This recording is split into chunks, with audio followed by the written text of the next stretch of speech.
여러분, 우리가 하나님과 올바른 관계를 맺으려고 할 때 율법이 중요할까요? 믿음이 중요할까요? 네? 믿음? 믿음이 중요합니까? 하나님과 올바른 관계를 맺으려고 할 때. 진짜 또 뭐 그냥 진행하지 자꾸 캥기게 물어. 이것은 오늘 본문에 등장하고 있는 아주 가장 중요한 질문인데요.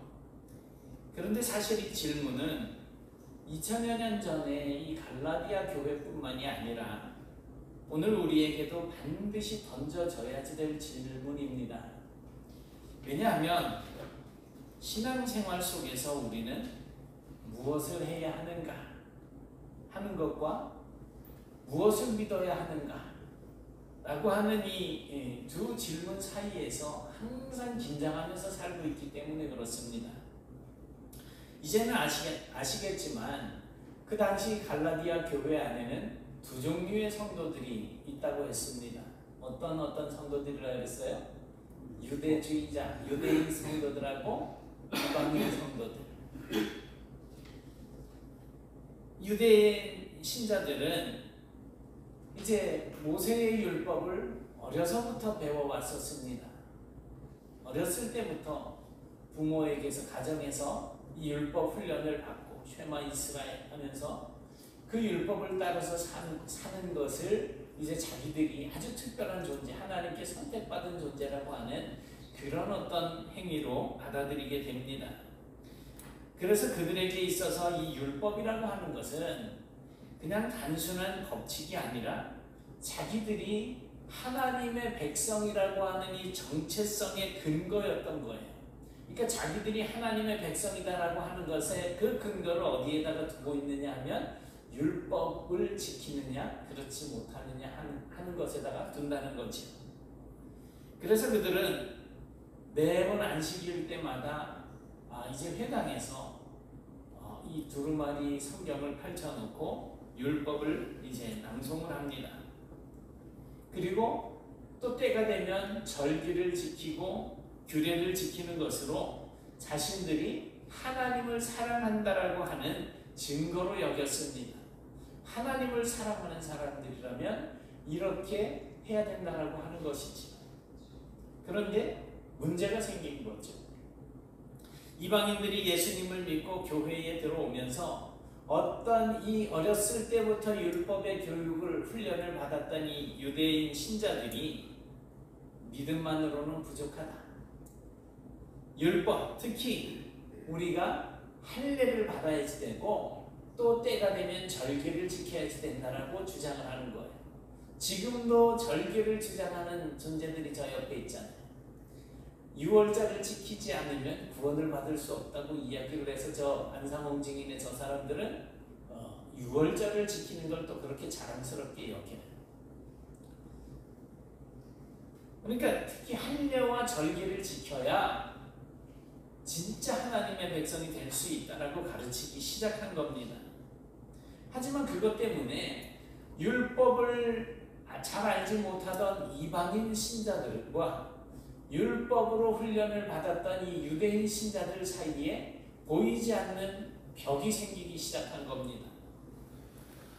그리고 정말 율법을 지키는 사람과 율법을 모르는 이 사람들을 이제 구분하는 그 구분이 마치 하나님의 구원에도 계급이나 어떤 구원에 대한 구분이 있는 것처럼 그렇게 오해해버리게 만들어버렸던 것입니다.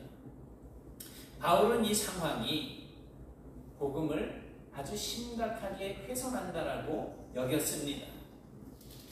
그래서 바울은 2장 16절에서 갈라디아서 2장 16절에서 이렇게 단호하게 선포를 합니다. 같이 보시겠습니다. 시작. 사람이 의롭게 되는 것은 율법의 행위로 말미암음이 아니요 오직 예수 그리스도를 믿음으로 말미암는 줄 알므로 우리도 그리스도 예수를 믿나니 이는 우리가 율법의 행위로서가 아니고 그리스도를 믿음으로써 의롭다함을 얻으려 함이라. 율법의 행위로서는 의롭다함을 얻을 육체가 없느니라. 아멘. 그리고 이제 갈라디아서 3장에서는 율법이 주어진 목적과 또 그 율법이 믿음과 어떤 관계를 맺고 있는지를 우리에게 잘 설명해 주고 있습니다. 유대 랍비들은 율법을 이제 길로 비유를 합니다. 길이라고 비유를 하는 거예요.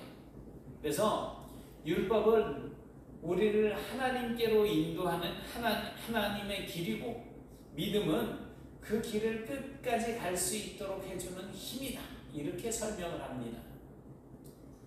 길만 있고 힘이 없으면 그 목적지 끝에까지 도착할 수가 없게 될 것이고, 힘은 있는데 길이 없으면 그냥 여기저기 헤매기만 한다는 것이지.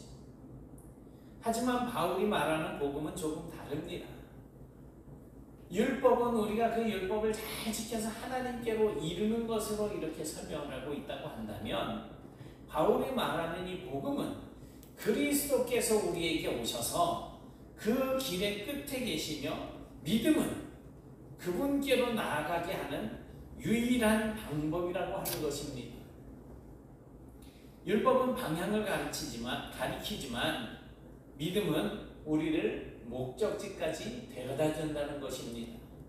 그래서 우리는 오늘 이 말씀 속에서 율법이 왜 주어졌는지, 믿음이 어떻게 율법을 완성하는지, 그리고 이 믿음과 율법이 이 신앙 안에서 어떻게 조화를 이루고 있는지를 함께 생각을 해보고자 합니다. 바울은 10절에서 신명기 27장 26절의 말씀을 인용하면서 무릇 율법 행위에 속한 자들은 저주 아래에 있다라고 이제 선포를 합니다. 여기서 저주라고 하는 이 아루르라고 하는 이 말은 그저 불행하거나 저주를 받아서 불행하거나 어떤 재앙을 그냥 맞는 그런 상태가 아니라 하나님의 언약에서 끊어져 버리는 거예요. 그리고 하나님의 심판 아래 놓였다라고 하는 법적인 선고를 의미하는 단어입니다. 에덴 동산에서 아담과 하와가 선악을 알게 하는 나무의 열매를 먹지 말라라고 그렇게 말씀을 하셨잖아요. 그게 이제 하나의 율법이죠. 그런데 그들이 그 법을 어기고 선악을 알게 하는 나무의 열매를 먹었을 때 저주가 임했어요. 그리고 에덴 동산에서 쫓겨나게 되지. 하나님과의 관계가 단절이 되는 것이고 하나님의 심판 아래 놓이고 있다라는 사실을 보여주고 있는 겁니다. 고대 이스라엘에서는 이 저주라고 하는 이 말은 법정의 판결문처럼 이제 공식적인 선언이었고, 그것은 곧 하나님과의 관계 단절을 의미하는 말입니다. 우리가 누구를 저주한다라고 할 때 좋은 의미에서 저주하는 경우는 없잖아요. 이 유대인들에게 있어서 율법이라고 하는 것은 모세 오경 속에 613개의 계명이 들어있어요. 그것을 이제 미츠보트라고 이야기를 합니다. 미츠보트. 이 613개의 계명. 이 미츠보트는 이제 삶의 전 영역의 규범이었습니다. 어디서 벗어날 데가 없어요. 이 규범 안에 우리가 살아가야 할 모든 삶의 방식들이 다 들어있는 거지. 그런데 야고보서 2장 10절 말씀을 보면 그 중에 하나라도 어기면, 이 613개 중에 612개는 지켰는데 하나라도 어기면 어떤 사람이 된다는 거예요? 율법을 어긴 사람이 된다는 거지. 그러니 열심히 율법을 잘 지켰는데 하나 딱 어겨가지고 의인이 되지 못하는 거예요. 하나님께 나아갈 수가 없는 자가 되는 거예요. 죄인이니까.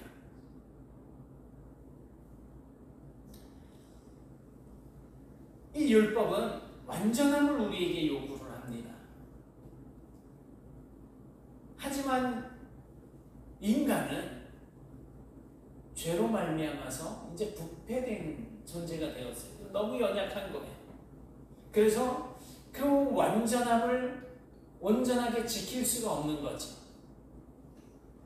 그래서 결국 율법은 우리를 의롭게 하는 길이 아니라 오히려 우리의 죄를 드러내는 거울과 같은 그런 역할을 하게 되었습니다. 여러분들 화장하실 때, 우리 여성도님들 화장하실 때 내 얼굴을 보려면 어떻게 해요? 거울을 보셔야 되잖아요. 거울을 봐야 입술을 이쁘게 이렇게 칠하고 올 거 아니야. 할렐루야 이러면서. 그죠? 네. 거울 안 보고 대충 바르면은 이게 뭐 제대로 라인 따라서 발라졌는지 잘 모르잖아요. 그리고 또 거울을 왜 봐요? 내 얼굴에 뭐 혹시 화장이 뭉쳤는지, 어디 먼지가 좀 붙었는지, 그런 거 보려면 거울을 볼 수밖에 없잖아요. 저도 오늘 머리 이렇게 싹 빗고 스프레이 칙칙 뿌렸는데 이 뒤에 머리가 이렇게 몇 가닥이 섰더라고요. 제가 그렇게 보이겠어요? 제 머리 위에 있는 게? 근데 거울을 보니까 그 서 있는 게 보이는데, 그래서 손으로 이렇게 싹 눌러가지고 여기 떴네요. 이렇게 눌러가지고 거울을 보고 고치고 오는 거예요. 그런데 이 거울이, 자 지금 그림에서 보듯이 이 눈에 뭐가 묻었다, 뭐 그럴 때는 거울이 그 묻은 먼지를 지워줄 수 있나요? 어떻게 해야지? 거울을 보고 내가 내 손으로 지워야지 되잖아요. 그러니까 마찬가지로 이 율법 역시 우리의 죄를 깨닫게 하기는 하지만 그 죄를 제거할 능력을 가지고 있지 못하다라고 하는 것입니다. 그래서 바울은 11절에서 하박국 2장 4절의 말씀을 인용해서 의인은 믿음으로 말미암아 살리라라고 말씀을 하고 있는 것입니다. 그러면서 구원은 율법이 아닌 믿음으로만 가능하다라고 선언을 하고 있는 것입니다. 그리고 하나님께서는 율법의 저주 아래 놓여있던 우리를 그 상태로 그냥 버려두지 않으시고 13절에 보니까 그리스도께서 우리를 위하여 저주 받은 바 되사 율법의 저주에서 우리를 속량하셨다라고 이야기를, 말씀을 전하고 있습니다. 이 속량이라고 하는 이 말은 시장에서 무엇인가 값을 치르고 노예를 사서 자유를 주는 그러한 것을 의미하는 그런 말이에요. 속량했다. 속량했다. 그리스도께서 십자가의 피로 나를 속량했다. 그것은 그리스도께서 자기의 피를 흘리심으로 그 피값으로 우리를 사셨다라는 의미예요. 그리고 우리에게 자유를 주셨다라고 하는 것이지요. 바울은 이렇게 속량하시는 방법에 대해서 이제 신명기 21장 23절의 말씀, 거기 보니까 빨간 글씨 뭐라고 돼 있어요? 나무에 달린 자마다 저주 아래 있다라는 거예요. 나무에 달린 자는 하나님께 저주를 받았습니다. 사도 바울이 이전에 사울이었었을 때 예수 믿는 사람들을 핍박한 이유가 바로 이거였었어요. 나무에 달린 자가 하나님께 저주를 받은 자인데 예수는 십자가에 달려 죽었잖아요. 하나님께 저주받은 저 사람이 무슨 하나님의 아들이고 우리를 구원할 만한 그런 존재라는 말인가? 그래서 교회를 핍박하고 믿는 자들을 잡아다가 가두고 심지어는 죽음에 이르게 하는 그런 일을 사도 바울이기 전에 사울이었었을 때 행하던 그런 사람 아닙니까? 이렇게 나무에 매달아 죽이는 것은 고대 유대 사회에서 하나님의 심판을 받은 자에게 내리는 최종적인 아주 극악한 형벌이었습니다. 결국 우리가 받을 심판과 저주를 이제 받아서 나무에 우리가 달려 있어야 하겠지만, 죄 없으신 예수님께서 바로 그 나무로 만든 그 십자가에서 자신이 달리심으로 우리 대신 그 심판과 저주를 담당하셨다라는 것입니다. 사실 율법은 우리에게 지키면서 살라고 주신 규범인데, 이 세상 그 누구라도 율법을 완전하게 지킬 수 있는 존재는 아무도 없습니다. 그러니 율법을 지켜야 구원을 받는다라고 하는 이 유대인 신자들의 주장대로 해보자면 이 율법을 온전하게 지킬 수 있는 사람이 한 사람도 없기 때문에 구원에 이를 수 있는 사람은 한 명도 없다라는 그런 결론을 얻을 수밖에 없는 겁니다. 그렇기 때문에 우리는 우리의 온전한 구원을 위해서는 그 율법을 지키는 율법의 행위를 의지하는 대신에 율법의 저주를 대신 짊어지시고 그 율법을 완성하신, 다 이루었다, 완성하신 그 예수 그리스도를 붙잡아야 된다는 것입니다. 이것이 바로 바울이 이야기하는 복음이고 이것이 우리를 진정으로 자유케 하는 그러한 길인 것입니다. 그러니 우리는 내가 어떤 세상적인 방법으로 의로워지거나 내가 구원에 이를 수 있다라고 하는 그 사람들의 이야기를 듣지 마셔야지 돼요. 그리고 오늘 바울이 전하는 이 복음을 온전하게 믿으실 수 있기를 축복합니다. 15절부터 18절의 말씀을 보세요. 이걸 다 읽고 하면 좋겠는데 시간이 이제 계속 갈 것이기 때문에 일단 우리가 이 말씀 속에서 바울은 율법과 믿음의 관계를 잘 정리하면서 설명을 하면서 아브라함의 예를 들어서 자신의 논리를 분명하게 합니다. 먼저 15절에서 바울은 사람끼리 맺은 계약조차도 사람이 함부로 바꿀 수가 없는데 하물며 하나님께서 친히 하신 약속이 어떻게 그 율법 때문에 무효화될 수가 있느냐라고 하는 것입니다. 우리가 무슨 물건을 사기 위해서 예를 들어서 집을 사기 위해서 계약을 했어요. 그 계약서를 쓰잖아요. 거기에 계약금을 예를 들어 100만 원을 걸었어요. 그런데 일방적으로 계약을 파기하게 되면 손해 배상을 하게 돼 있잖아요. 그래서 그걸 내 마음대로 그냥 고칠 수가 없어요. 계약 당시에 아이고 이거는 나중에 내가 돈이 마련이 못 돼서 그렇게 되면은 안 받는 걸로 좀 계약을 써주시죠. 그러면은 그냥 손해배상 안 해도 될 수 있는 그런 계약서가 되겠지만 하나님께서 이 사람들끼리도 맺은 그 약속이 스스로 이렇게 파기할 수 없는 것이라고 한다면 신실하신 하나님께서 주신 그 약속을 율법이 파기할 수가 없다는 것입니다.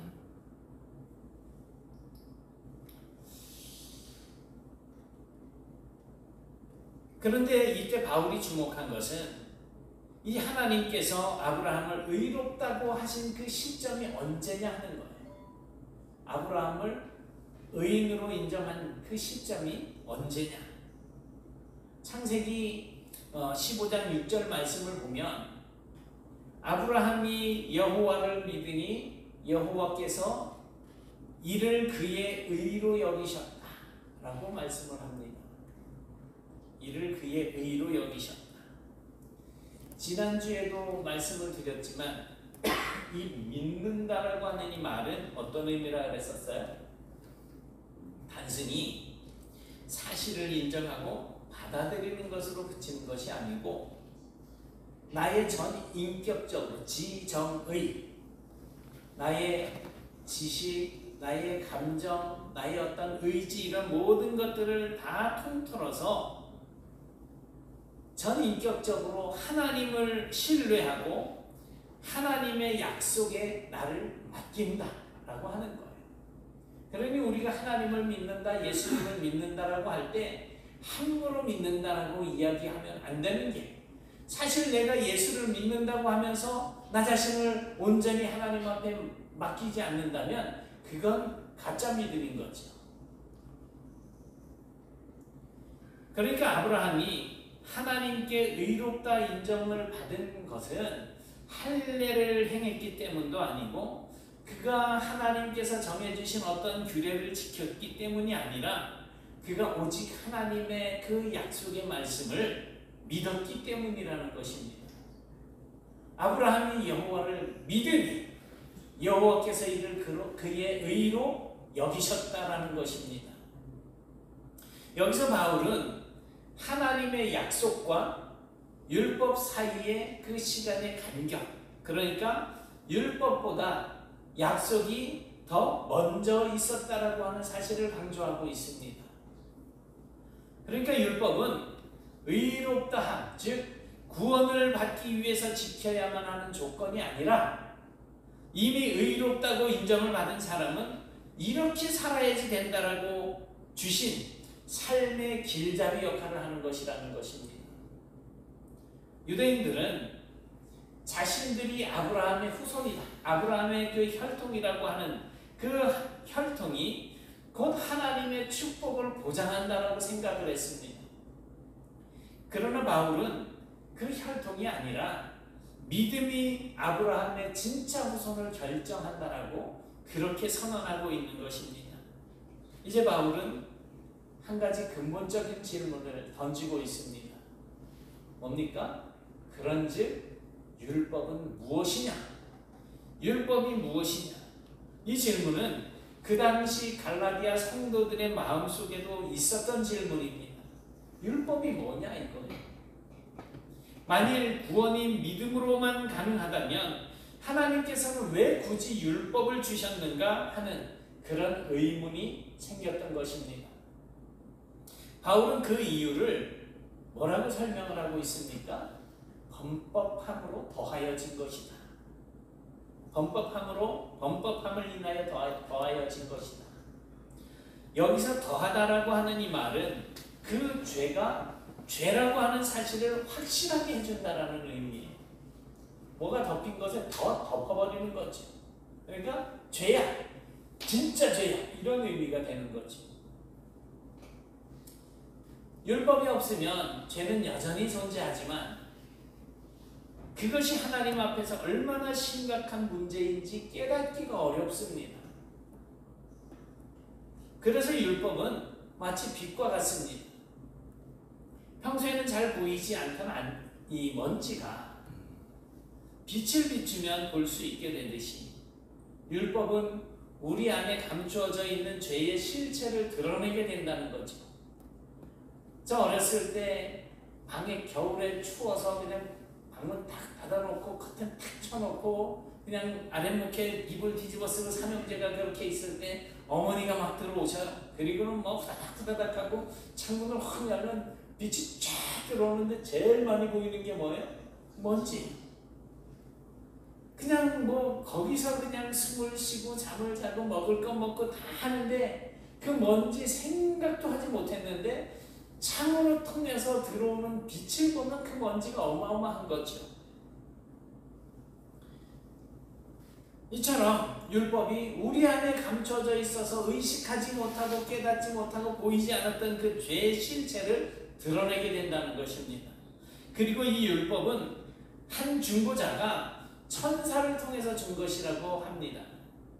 이것은 시내 산에서 모세를 통해 율법이 전달된 사건을 말하는 것인데 유대인들에게 전해져 내려오는 그 이야기에 의하면, 전승에 따르면 율법이 주어질 때 천사들이 하나님의 말씀을 전달하는 역할을 했다라고 믿었습니다. 그리고 이 율법은 약속하신 자손이 오실 때까지 있을 것이라는 것입니다. 약속하신 자손. 누구예요? 예수 그리스도. 예수님께서 오실 때까지 그 율법은 그 기능을 하게 된다는 겁니다. 그러나 약속은 중보자를 거치지 않고 하나님께서 직접 아브라함에게 주셨습니다. 바울이 이 대조를 통해서 말하고자 하는 것은 약속이 율법보다 더 직접적이고 더 근본적인 관계를 드러낸다라고 하는 것입니다. 그렇다고 해서 율법이 하나님의 약속을 거스르는 것은 아니에요. 오히려 율법은 인간을 가두어두는 이 감옥과 같은 역할을 하는데 그 감옥에서, 이 갇혀져 있는 그 감옥에서 이제 벗어나게 하는 열쇠는 바로 믿음뿐이라는 것이죠.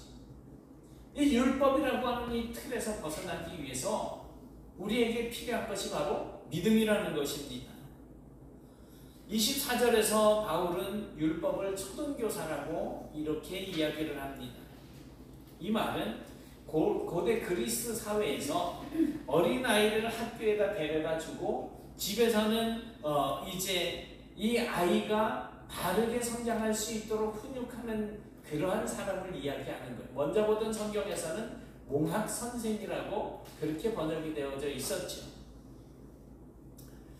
그러니 아이가 주인의 아들이라도 잘못할 때는 회초리를 들 수도 있어요.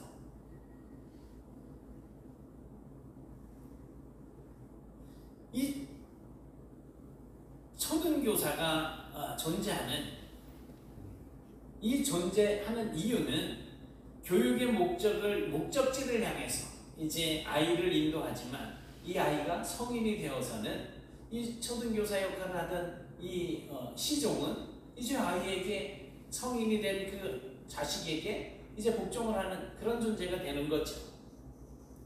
그러니까 성인이 되어서는 이 초등교사의 보호를 더 이상 받을 필요가 없게 되는 겁니다. 마찬가지로 이 율법은 우리를 그리스도께로 안내하는 그런 안내자 역할을 했고, 이제 그리스도께서 오신 이후에는 믿음 안에서 성숙한 하나님의 자녀로 살게 되었다라는 것입니다. 또한 바울은 26절에서 너희가 다 믿음으로 말미암아 그리스도 예수 안에서 하나님의 아들이 되었다라고 선언을 하고 있습니다. 그리고 28절에서 그 절정을 선포합니다.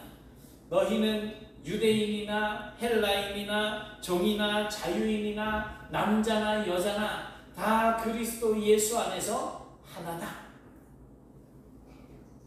이 말씀은 당시 사회가 그리고 또 종교가 만들어 놓은 어떤 기존의 어떤 권위 또 어떤 방식 이런 것들을 단번에 허물어버리는, 뒤집어버리는 그런 선언이었습니다. 왜냐하면 유대인들이 그동안 자랑으로 여기고 누리며 살아왔던 그 혈통, 그리고 자신들의 그 사회적인 신분, 그리고 남자냐 여자냐 하는 것, 우리나라도 옛날에는 뭐 남존여비 사상 이런 이야기가 있었잖아요.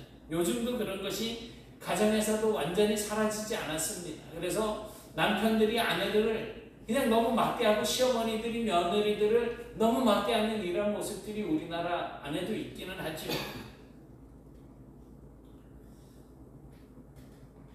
그런 것들이 기존에 가지고 있던 어떤 권위나 어떤 그러한 것들이 구원의 조건이 아니라 오직 믿음으로 말미암아 그리스도 예수 안에서 하나님의 아들이 되고 그리스도 예수 안에서 하나가 된다라고 하는 그런 말씀이기 때문에 이것은 정말 엄청난 선언이라고 할 수 있습니다.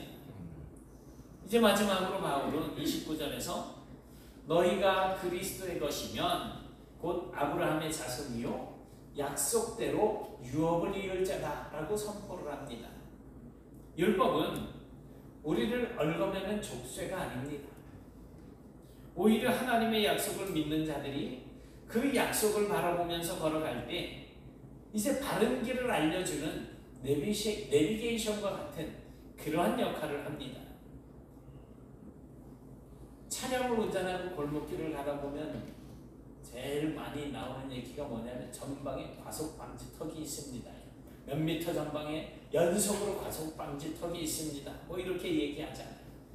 그리고 몇 미터 전방에서 우회전하시오, 좌회전하시오, 또 사고 다발 지역이니 조심하시오. 혹시라도 길을 잘못 들었을 때는 다시 검색한다 그러면서 유턴하시오. 뭐 이렇게 알려주잖아요. 알고 보면 하나님 나라로 가는 동안 너무나도 유익한 정보를 알려주는 것이 바로 이 율법이라고 하는 것입니다. 그리고 율법은 약속이신 그리스도 안에서 우리가 하나님의 자녀로서 자유와 상속의 권리를 누리게 된다라고 우리에게 분명하게 말씀해주고 있습니다. 여러분, 가끔 우리도 신앙생활을 하다 보면 어떻게 하는 것이 맞는지 헷갈릴 때가 있지 않습니까? 이렇게 해야 되나? 저렇게 해야 되나? 그러나 신앙생활에서 가장 중요한 것은 예수 그리스도를 믿는 믿음과 그로 말미암아 구원을 얻는다는 이 근본적인 진리인 것입니다. 우리가 구원을 얻는 다른 방법은 있을 수가 없어요. 다른 어떤 존재들, 내가 재림 예수다, 내가 재림한 성령이다, 다 헛소리입니다. 물론 우리가 믿음으로 구원을 얻지만, 그런데 그 믿음을 뒷받침해 주는 것이 바로 말씀에 순종하는 행동이라는 것이죠. 너희가 믿음이 있느냐? 행함으로 나한테 보여줘. 나는 내가 행함으로 나의 믿음을 너희에게 보여주겠다. 이 야고보 사도의 말 아닙니까? 여러분, 우리는 오늘 본문의 말씀을 통해서 율법과 믿음과의 관계를 살펴봤습니다.